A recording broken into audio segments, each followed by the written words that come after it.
Karnataka TV ಮತ್ತು ಆಡ್6 ವತಿಯಿಂದ ಬೆಂಗಳೂರಿನ ನಾಗರಬಾವಿಯಲ್ಲಿ ಸಂಕ್ರಾಂತಿ ರಂಗೋಲಿ ಸ್ಪರ್ಧೆ. ರಂಗೋಲಿ ಆಸಕ್ತರಿಗೆ ಅದ್ಭುತ ಅವಕಾಶ.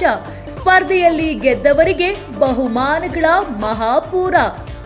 ಅರ್ಹತಾ ಸುತ್ತಿನ ಮೊದಲ ಬಹುಮಾನ 5,000 ರೂಪಾಯಿ, ಅರ್ಹತಾ ಸುತ್ತಿನ ದ್ವಿತೀಯ ಬಹುಮಾನ 3,000 ರೂಪಾಯಿ, ಅರ್ಹತಾ ಸುತ್ತಿನ ತೃತೀಯ ಬಹುಮಾನ 2,000 ರೂಪಾಯಿ, ಫಿನಾಲೆಯ ಮೊದಲ ಬಹುಮಾನ 30,000 ರೂಪಾಯಿ, ಫಿನಾಲೆಯ ದ್ವಿತೀಯ ಬಹುಮಾನ 20,000 ರೂಪಾಯಿ, ಫಿನಾಲೆಯ ತೃತೀಯ ಬಹುಮಾನ 10,000 ರೂಪಾಯಿ.